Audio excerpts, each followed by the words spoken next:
Hello students, welcome to MKH. मैं Ruby सिंगाठिया। और कैसे हैं आप सब? तो चलिए फिर फटाफट से हमारी जो प्रश्नावली चल रही थी, प्रश्नावली 4.2 हमने कंप्लीट कर ली थी। प्रश्नावली 4.3 जो है उसके जो है क्वेश्चंस करते हैं। बहुत ही सिंपल सी प्रश्नावली है, एकदम मज़ेदार सी प्रश्नावली है। तो चलिए फिर सबसे पहला जो क्वेश्चन है वो देखते हैं क्या कहता है कि नीचे दी गई आकृति में कोणों के नाम लिखिए। और चैप्टर हमारा चल रहा था आधारभूत ज्यामितीय अवधारणा, यानी कि जो सिंपल वाली ज्योमेट्रिकल स्ट्रक्चर्स होती हैं, हमारी जो आधारभूत जो संरचनाएं होती हैं उनके बारे में हमने पढ़ना है। ठीक है, आधारभूत जो ज्यामितियां होती हैं, तो इन्हीं में से एक बेसिक ज्यामिति होती है कोण। ठीक है, सो सबसे पहले हम कोण को समझेंगे कि एक्चुअल में कोण होता क्या है। ठीक है, तो ध्यान से समझिएगा कि मान लीजिए ये कोई आपकी एक रेखा है। इस रेखा को आप क्या करते हो, एक पॉइंट फिक्स कर देते हो। एक पॉइंट फिक्स कर दिया और इस रेखा को जब आपने घुमाया, जब इस रेखा को आपने पकड़ के यूं घुमा दिया, रोटेट करवा दिया, घुमा दिया, इस तरह से घुमाया और ये रेखा मान लीजिए यहाँ पर आपने लाकर इसको छोड़ दिया। तो पहले ये रेखा यहाँ पर थी, अब ये रेखा यहाँ पर है, तो इसके द्वारा कितना, ये जो पाथ है, ये कितनी कोणीय दूरी तय की गई, इसी की माप होती है कोण। समझ में आया? यानी कि ये रेखा यहाँ से चलकर यहाँ आई तो इसने कितनी कोणीय दूरी तय की, कोणीय दूरी तय की ना।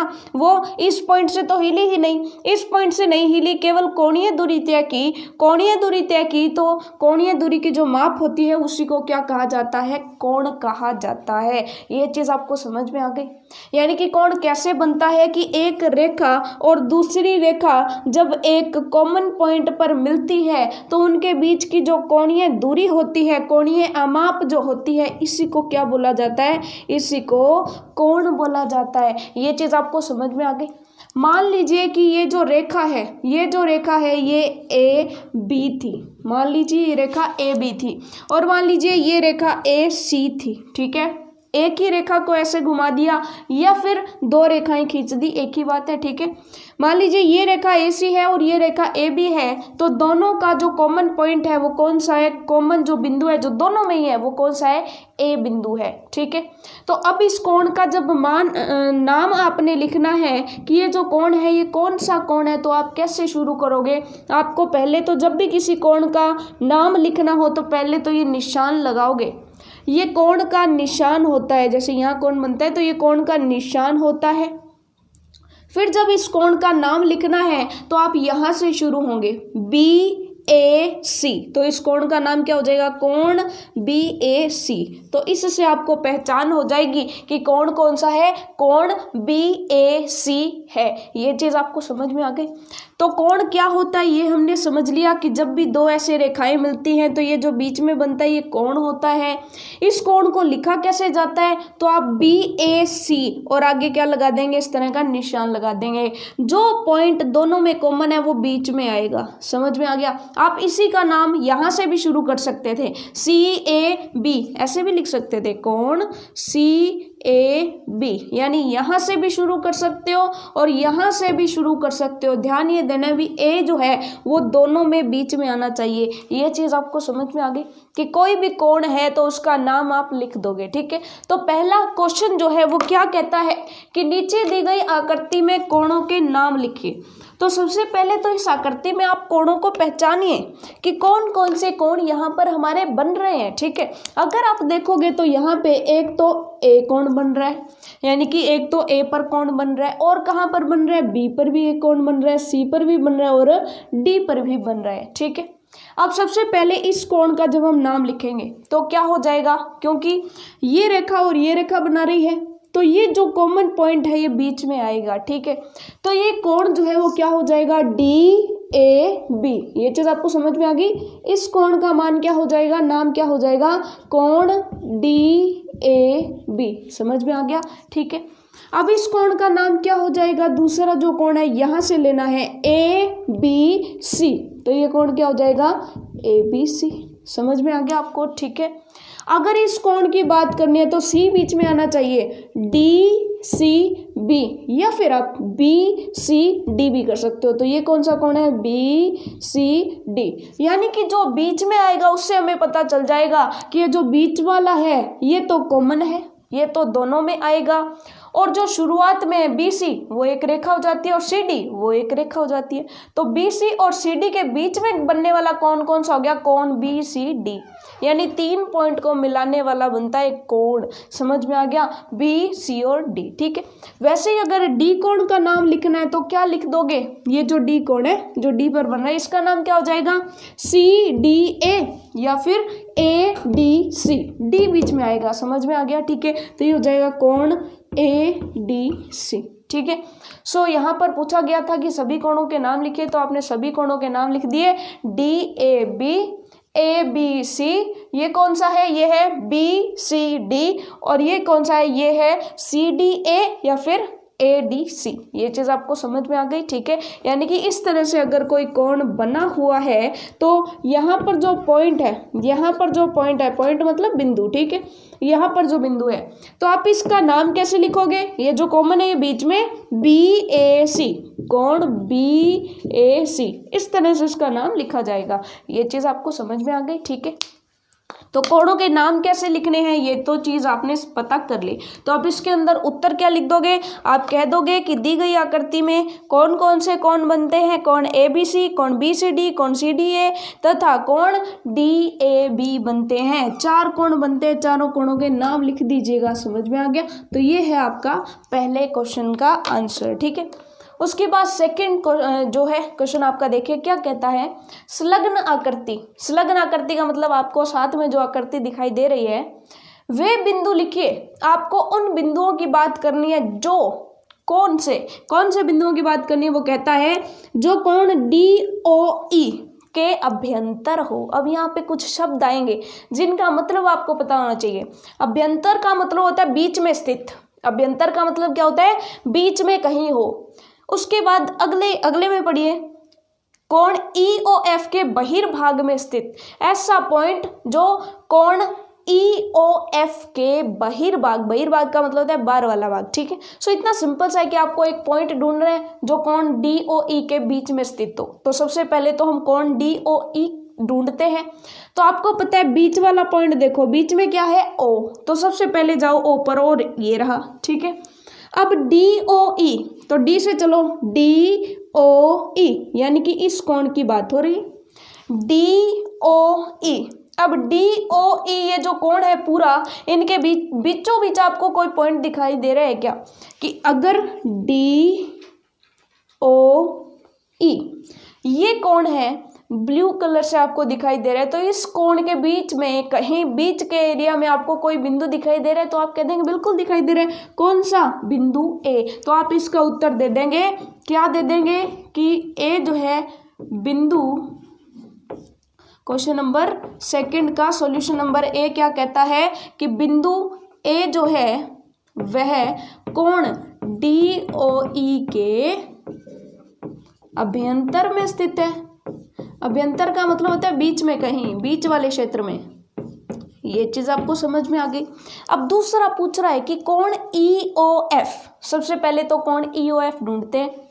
EOF, अब की बार ये वाला कोण हो गया, कौन सा, ये वाला। इस कोण के बाहर, इस कोण के अंदर नहीं होना चाहिए, बाहर, EOF के बहिर्भाग में स्थित, बाहर स्थित जो बिंदु है वो कौन कौन से हैं। सो EOF को ध्यान से देखिए और इसके बाहर अगर कोई बिंदु आपको दिखाई दे रहा है तो वो मुझे बताइए। तो आप कह देंगे कि ये रहा वो कोण। इसके अगर इधर बाहर देखोगे तो बिंदु C दिखाई दे रहा है, और अगर इधर बाहर देखोगे तो बिंदु A दिखाई दे रहा है। A इसके अंदर थोड़ी ना है, बाहर ही तो है। ये चीज़ आपको समझ में आ गई। कोण कौन सा है ध्यान दीजिएगा, ये है EOF, यानी कि ये वाला कोण, ये वाला कोण समझ में आ गया आपको।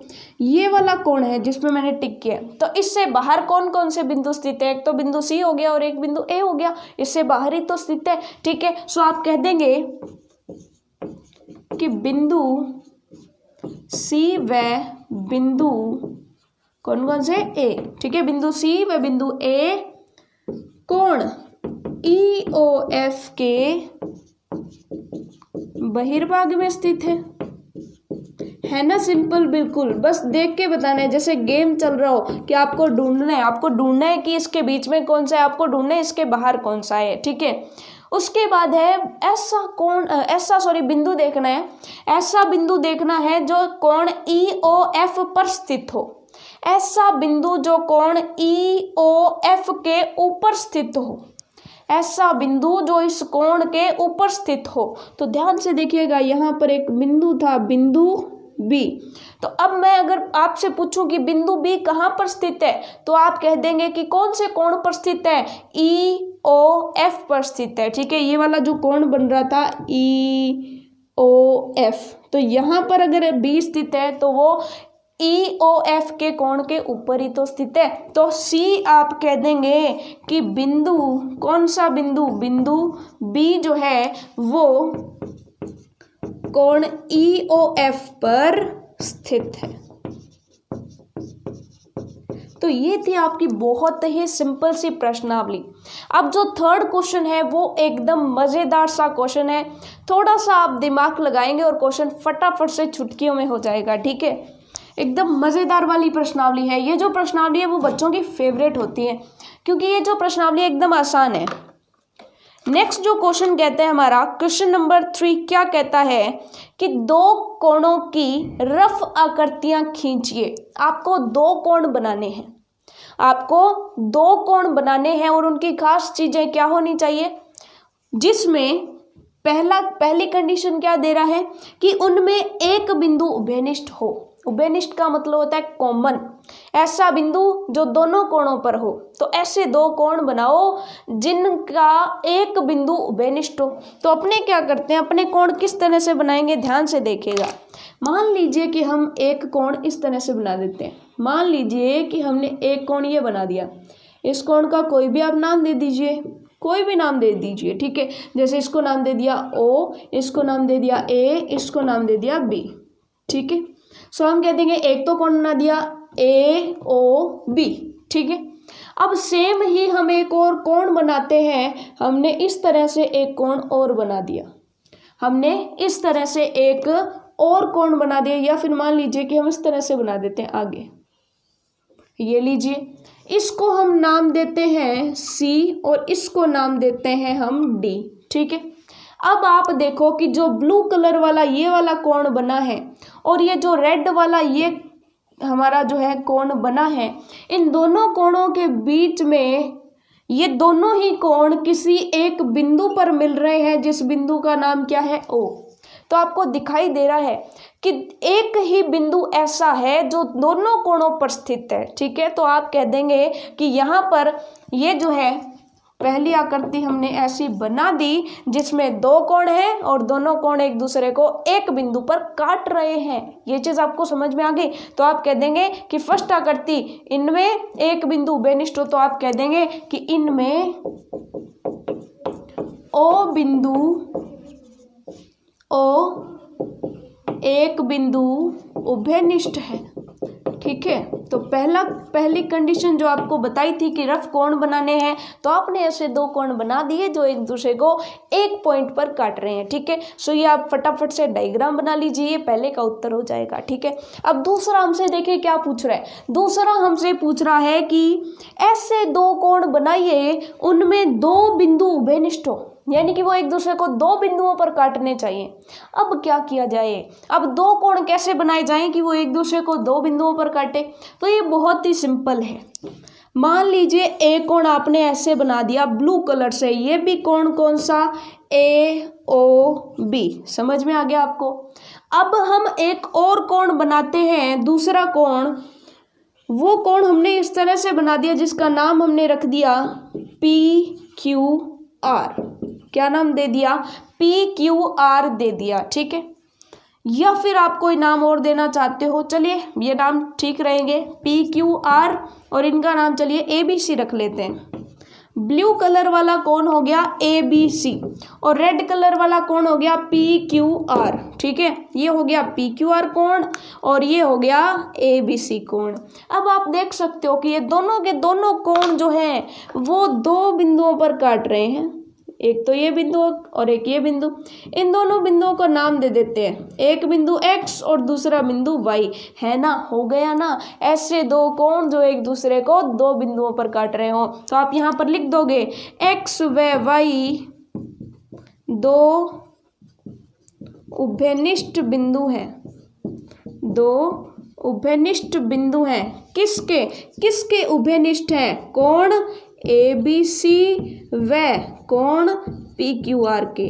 समझ में आ गया कि दो बिंदु x व y कोण ABC व कोण PQR के दो उभयनिष्ठ बिंदु हैं। ये चीज आपको समझ में आ गई, ठीक है। सो देखिए इतना इजी सा था। अब अगर हमसे पूछ लिया जाए नेक्स्ट थर्ड कि उनमें तीन बिंदु उभयनिष्ठ होने चाहिए, अब तीन बिंदुओं पर कैसे काटेंगे? तो देखिए कैसे ना कैसे करके हमें बनाने हैं। थोड़ा सा दिमाग आप भी लगाइए कि कैसे बनाएं दो कोण कि वो एक दूसरे को दो बिंदुओं पर काटे। अब दो बिंदुओं पर कैसे काटेंगे? सॉरी, दो बिंदुओं पर तो हो गए, तीन बिंदुओं पर काटे, ठीक है। तो तीन बिंदुओं पर काटने के लिए आप पहले काम कीजिए कि आप इस तरह से एक कोण बना लीजिए। पहले एक कोण आपने बना लिया इस तरीके से, या फिर चलिए इस तरीके से बनाते हैं कि आपको अच्छे से समझ आए। मान लीजिए कि ये एक कोण आपने इस तरीके से बना लिया, ठीक है। इस कोण का नाम दे देते हैं हम, ये कोण हो गया ABC, ठीक है। अब हमें एक कोण ऐसा बनाना है दूसरा जो इसको तीन बिंदुओं पर काटे। तो वो कैसे काट सकता है? वो इस तरीके से काटेगा कि आप एक रेखा कोण की ऐसे लेकर के आओ जो इन दोनों को काटे, लेकिन दूसरी ऐसे लेकर के आना कि इनमें से एक को ही काटे। तो ये तो काम बन गया। अब देखिए ये कोण है PQ और R, ठीक है। अब देखो कि ये तीनों कोण कितने बिंदुओं पर एक दूसरे को काट रहे हैं।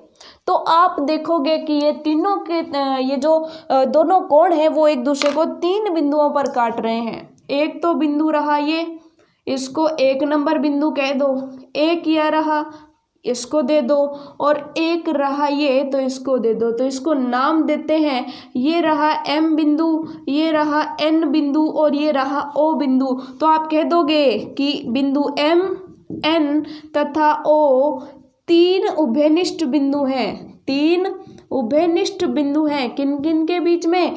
कोण PQR व कोण ABC के बीच में।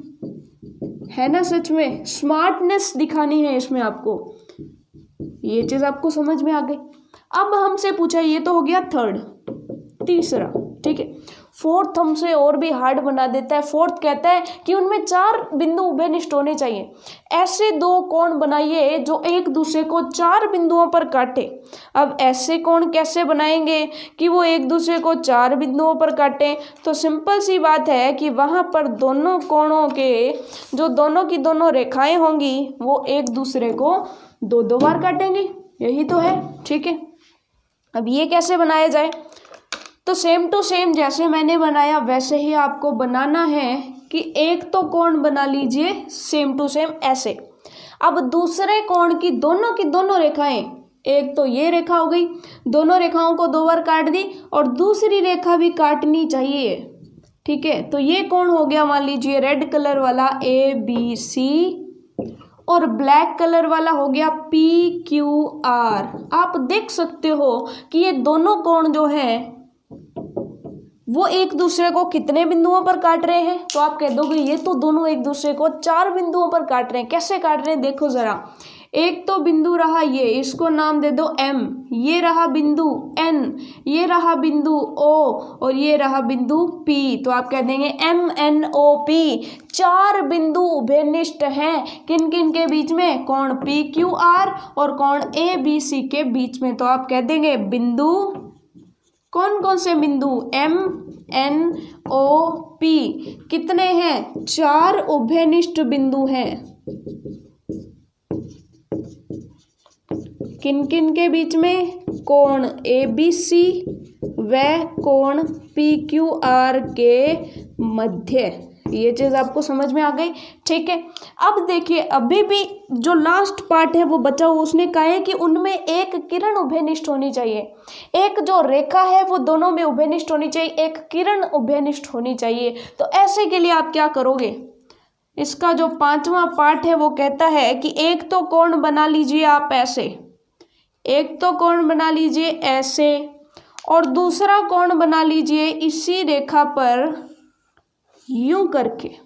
तो अब देखिए ब्लैक भी आपको दिखाई दे रहे थोड़ी सी शेड, ठीक है, बीच वाली रेखा पर, और रेड भी दिखाई दे रहा है। तो आप कह देंगे ये था हमारा PQR जो ब्लैक से था, ठीक है, और ये था हमारा ABC जो रेड से था। तो आप देख सकते हैं कि ये जो AB या RQ है ये दोनों कोणों में एक ही रह रही है, ठीक है। इस डायग्राम को एक बार दोबारा से ऊपर बना लेते हैं अच्छे से, ताकि आपको अच्छे से दिखाई दे,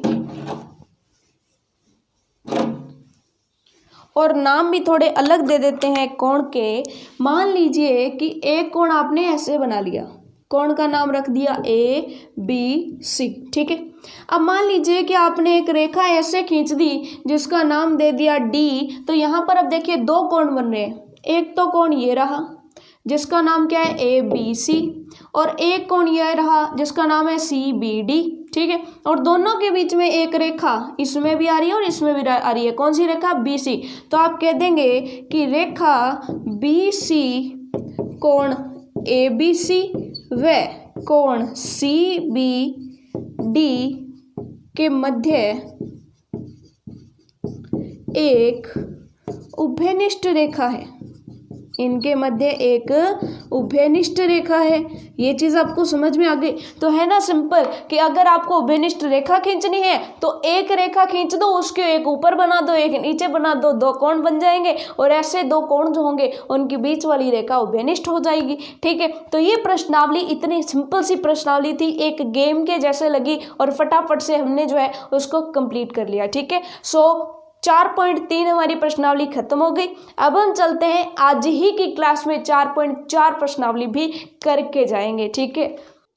तो चलिए सबसे छोटी प्रश्नावली 4.4 जो है उसके क्वेश्चंस देख लीजिए, कि सिर्फ और सिर्फ 2 क्वेश्चंस हैं, ठीक है, और आपको मज़ा आ जाएगा सचमुच में करने में, क्योंकि बहुत ही आसान सी प्रश्नावली है ये, ठीक है। सबसे आसान प्रश्नावली यही रहती है ना। चलिए सबसे पहला क्वेश्चन है कि त्रिभुज ABC का एक रफ चित्र बनाइए, ठीक है, रफ चित्र खींचिए। ये जैसे जैसे आपको बोलता जाता है वैसे वैसे आपको करते जाना है, ठीक है।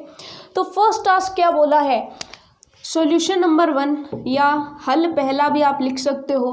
तो ये कहते हैं त्रिभुज ABC बनाइए। तो आपको पता है 3 भुजाओं से घिरी बंद आकृति को त्रिभुज कहते हैं। तो ये हमने त्रिभुज बना दिया और इसको नाम भी दे दिया ABC, ठीक है। यहाँ तक कोई डाउट नहीं है। एक त्रिभुज बनाया जिसके तीनों शीर्ष जो हैं, तीनों कोने जो हैं, उनको नाम दे दिया ABC, ठीक है।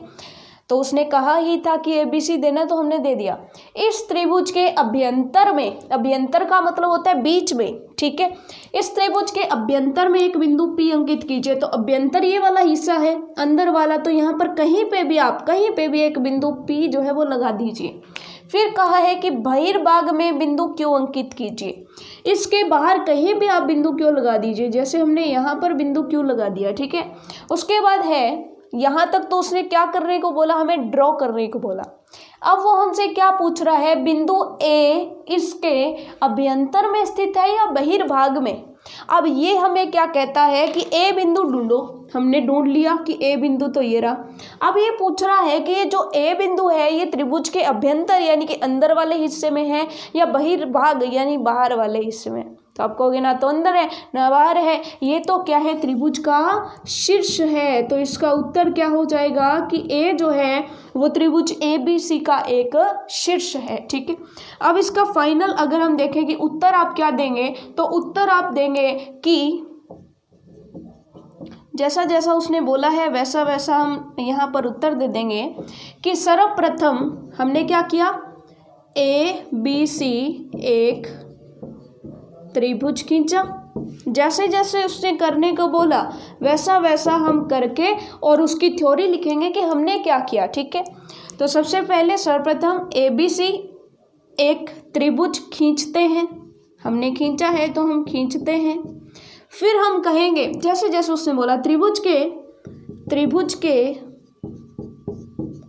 अभ्यंतर भाग में, त्रिभुज के अभ्यंतर भाग में बिंदु P अंकित करते हैं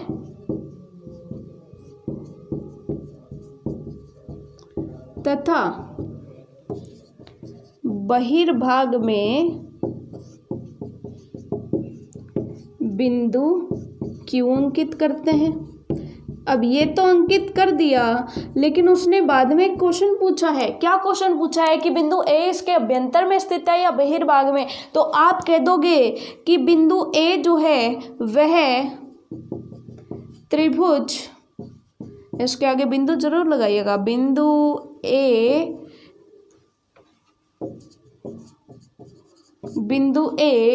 त्रिभुज ABC का एक शीर्ष है। शीर्ष है तो ना तो बाहर होगा ना अंदर होगा, बिल्कुल उसके ऊपर होगा, शीर्ष है। ये चीज़ आपको समझ में आ गई। तो पहले क्वेश्चन का आंसर मैंने आपको करवा दिया, ठीक है। अब चलते हैं सेकंड क्वेश्चन की तरफ। बहुत ही छोटा सा क्वेश्चन और उसका आंसर हमने फटाफट से कर भी लिया, ठीक है। अब चलते हैं नेक्स्ट क्वेश्चन पर। नेक्स्ट क्वेश्चन हमें कहता है कि संलग्न आकृति में 3 त्रिभुजों की पहचान कीजिए। ये जो नीचे आपको आकृति दी गई है उसमें आपको 3 त्रिभुज पता करने हैं। तो आप कहेंगे कि इसमें तो हमें केवल और केवल 2 ही त्रिभुज दिखाई दे रहे हैं। कौन कौन से? एक तो ध्यान से देखिएगा, मेरी जो फिंगर है उसके साथ साथ आप चलिएगा। एक तो त्रिभुज हो गया ये छोटे वाला, कौन सा? ADB, ठीक है। कि एक तो त्रिभुज हो गया ये इधर छोटे वाला, एक इसके साथ में इधर बना हुआ है, तो ये 2 हो गए, एक ये वाला और एक ये वाला, 1 नंबर और 2 नंबर। तो 2 की तो पहचान हो गई, लेकिन इसने कहा है 3 की पहचान करो। तो तीसरा बनाने के लिए हम क्या करेंगे? बीच वाली लाइनों को भूल जाओ। ये जो पूरा बड़े वाला बन रहा है ये भी तो एक त्रिभुज है, कि बीच वाली लाइन अगर आप भूल जाएं, ये है ABDC, ठीक है। आप ये बीच वाली लाइन को भूल जाओ तो त्रिभुज ABC जो है वो एक त्रिभुज ही तो बना। ये चीज़ आपको समझ में आ गई। तो 3 त्रिभुजों की पहचान हो गई हमारी। तो A के अंदर जो सॉल्यूशन सेकंड है उसके अंदर A के अंदर हम कह देंगे कौन कौन से त्रिभुज है। एक तो त्रिभुज छोटे वाला 1 नंबर वाला ABD, ठीक है। त्रिभुज जब आप लिखना हो तो आप इस तरह से भी लिख सकते हैं, अदरवाइज ऐसे छोटा सा त्रिभुज बना करके अगर आप ABD लिख देंगे तो ये भी काम चल जाएगा, ठीक है। तो आप लिख देंगे त्रिभुज ABD व त्रिभुज ACD व त्रिभुज ABC। अब देखिए मैंने 3 त्रिभुज कहे हैं, एक तो ABD 1 नंबर वाला, दूसरा ACD 2 नंबर वाला, और तीसरा पूरा बड़ा ABC पूरा बड़ा हुआ, ठीक है। ये चीज़ आपको समझ में आ गई। तो ये 3 त्रिभुजों की हमने यहाँ पर पहचान कर ली, तो A हमारा पार्ट पूरा हो गया। अब दूसरा क्या कहता है कि 7 कोणों के नाम लिखे। आपको 7 कोण पहचानने हैं। चलिए एक एक करके सभी कोणों के पहले तो पहचान कर लेते हैं कौन कौन से कोण हैं, ठीक है। सबसे पहले एक कोण तो ये हो गया, एक कोण, दूसरा कोण ये हो गया, तीसरा कोण ये हो गया। तो 3 कोण यहाँ बन गए, क्योंकि आपको पता है कि एक त्रिभुज में 3 कोण बनते हैं, ठीक है। और दूसरा अगर बात की जाए दूसरे त्रिभुज में, तो एक कोण ये, दूसरा कोण ये और तीसरा कोण ये, तो 3 कोण यहाँ बन गए। अब 3 और 3 कितनी हो गई? 6, लेकिन हमें तो क्या चाहिए? 7 कोण चाहिए। इसने क्या कहा है कि 7 कोणों के नाम लिखिए। 7 कोण आपको देखने हैं, तो यहाँ पर 7वां कोण कौन सा हो जाएगा? 7वां कोण कौन सा हो जाएगा? तो आप देख सकते हैं कि ये जो पूरा बड़ा कोण है ये भी तो एक कोण बन सकता है। ये जो कोण है ये भी तो पूरा बड़ा कोण बन सकता है, इस कोण और इस कोण को मिला करके, ठीक है। वो कैसे? तो थोड़ा सा देखिएगा कि पहले तो इन 6 कोणों के नाम लिखते हैं। ये हो गया A। B पार्ट देखते हैं कि कौन कौन से कोण है, 7 कोण। इस कोण का नाम क्या रहेंगे? कोण ABD, कोण ABD, ठीक है, यानी ये वाला। इस कोण का नाम क्या होगा? D बीच में आएगा तो BDA, कोण BDA, ठीक है। फिर इस कोण का नाम देना है तो ये बीच में आएगा, यानी BAD, कोण BAD, ठीक है। तो इस त्रिभुज के तीनों कोण आ गए। अब उधर वाले त्रिभुज के तीनों कोण लेते हैं, ACD, C बीच में आ रहा है, ACD, ठीक है। सो ये वाला कोण हो गया ACD, कोण ACD। उसके बाद ये देना है तो D बीच में आएगा, CDA, कोण CDA। उसके बाद इसकी बात हो रही है, इसकी, ठीक है। तो बीच में कौन आएगा? ये वाला, तो CAD, तो कोण CAD, यानी इन दोनों की अलग अलग बात कर ली, लेकिन हम इन दोनों को मिला के इस लाइन को अगर भूल जाएं, इस लाइन को अगर भूल जाएं तो मिला करके कौन बन रहा है? BAC। कौन सा कोण? BAC। पहले BAC नहीं आया ना, पहले BAD आ गया था या फिर DAC आ गया था। ठीक है, BAD आ गया था, DAC आ गया था, अब पूरा BAC आ गया। ये चीज़ आपको समझ में आ गई। तो 7 अलग अलग कोणों की हमने पहचान यहाँ पर कर ली है। ये चीज़ आपको समझ में आ गई। ठीक है, अब आपके दिमाग में एक डाउट जरूर आ सकता है, आपके दिमाग में एक डाउट आ सकता है कि जब हमने A को पूरा ले लिया तो D को पूरा क्यों नहीं लिया?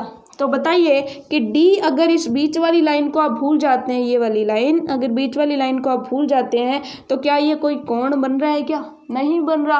पूरा कोण 180, ये कोण बन रहा है क्या? नहीं बन रहा। इसलिए हमने इस कोण को नहीं बताया, क्योंकि हम त्रिभुज के कोणों की बात कर रहे हैं और यहाँ पर ऐसा कोई त्रिभुज बनता नहीं है। अगर आप पूरा बड़ा त्रिभुज ले लो तो यहाँ पर कोई कोण बनता है क्या त्रिभुज में? नहीं बनता, केवल यहाँ, यहाँ और यहाँ बनता है। इसलिए हमने इस लाइन को मिटाकर D पूरा नहीं लिया, केवल A को ही पूरा लिया, क्योंकि जब बड़ा त्रिभुज लोगे तो क्या होगा? क्योंकि इसने त्रिभुज के कोण को पूछा है हमसे। ये चीज़ आपको समझ में आ गई। ठीक है, सो 7 कोण हमने बता दिए। ठीक है, उसके बाद नेक्स्ट चलिए, नेक्स्ट वो पूछा है 6 रेखाखंडों के बारे में बताइए। तो रेखाखंड 6 कौन कौन से हो जाएंगे, यानी कि 6 लाइनें। ठीक है, तो सबसे पहली ये रेखाखंड, ये रेखाखंड और ये रेखाखंड कितने हो गए? 1, 2 और 3। तो 3 तो हो गए, लिख लीजिए। एक तो हो गई लाइन AB, एक हो गई AD और एक हो गई AC। ठीक है, अब 3 और पता करने हैं। तो 3 पता करने तो क्या करें? 2 नीचे वाली और रह गई, एक तो BD इतनी सी और एक DC इतनी सी। तो आप कह देंगे एक तो हो गई BD, एक हो गई DC। और अगर हम इसको D को भूल जाए, पूरी ले लें, तो ये भी तो एक हो जाएगी BC। ठीक है, सो ये जो है रेखाएं हमने ले ली AB, AD, AC, BD, DC, BC। ठीक है, तो ये हो गई हमारी 6 रेखाखंड। अब उसने कहा है कि उन 2 त्रिभुजों के बारे में बात कीजिए जिनमें कोण B उभयनिष्ठ हो, यानी कोण B होना चाहिए। ऐसे 2 त्रिभुज बनाइए कि दोनों त्रिभुजों में कोण B हो। ठीक है, तो सिंपल सी बात है कि एक त्रिभुज ये था, 3 ही तो त्रिभुज बन रहे थे, एक त्रिभुज ये, 2 त्रिभुज ये और तीसरा बड़े वाला। बड़े वाले के लिए बाहर लिख लेते हैं। ठीक है, बड़े वाले के लिए संख्या मैंने बाहर लिख ली। ठीक है, कौन सा बड़े वाला? ये पूरा बड़े वाला, यहाँ से लेकर यहाँ तक। ठीक है, सो आप देख सकते हो कि अगर हम त्रिभुज 2 की बात करें तो वहाँ पे कहीं भी B कोण आ रहा है क्या? नहीं आ रहा। तो 2 की तो बात ही कट गई। ठीक है, 2 की तो बात ही कट गई, इसको मिटा दो। अब कौन कौन से बचे? एक तो पूरा बड़े वाला यानी 3 नंबर बच गया, और एक छोटे वाला 1 नंबर बच गया। बताइए दोनों में कोण B आ रहा है क्या? तो आप कहते हैं बिल्कुल आ रहा है, क्योंकि ये तो रहा हमारा छोटे वाला त्रिभुज, इसमें कोण B आ रहा है, और एक ये रहा हमारा बड़े वाला और छोटे वाला। एक बार फिर से बता दूं, ये बड़े वाला और ये छोटे वाला, तो दोनों में ही कोण B आ रहे हैं। इसका मतलब 1 और 3 जो त्रिभुज हैं इनमें ये कोण कॉमन आएगा। तो ये कौन सा था? डायग्राम अच्छे से दोबारा से बना लेते हैं ताकि आप इसका नाम बता सको।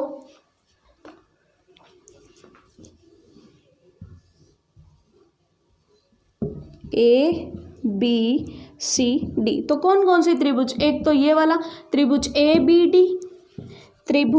ABD और बड़े वाला यानी ABC पूरा, और त्रिभुज ABC, दोनों में कोण B उभयनिष्ठ है। ये चीज आपको समझ में आ गई? दोनों में ही कोण B उभयनिष्ठ है। तो ये हो गया आपका D पार्ट। तो ये लीजिए, हमारा D पार्ट भी कंप्लीट हो गया। ठीक है, तो ये थी हमारी प्रश्नावली 4.4। सारी की सारी प्रश्नावली हमने कंप्लीट कर ली। छोटी सी प्रश्नावली थी, छोटे छोटे क्वेश्चंस थे। ठीक है, सो बाकी की जो प्रश्नावली है 4.5 और 4.6 वो हम करेंगे नेक्स्ट क्लास में, और फिर हमारी चौथी जो प्रश्नावली है वो कंप्लीट हो जाएगी। ठीक है, तो इसी के साथ मिलते हैं नेक्स्ट क्लास में। तब तक के लिए all the best for your self studies.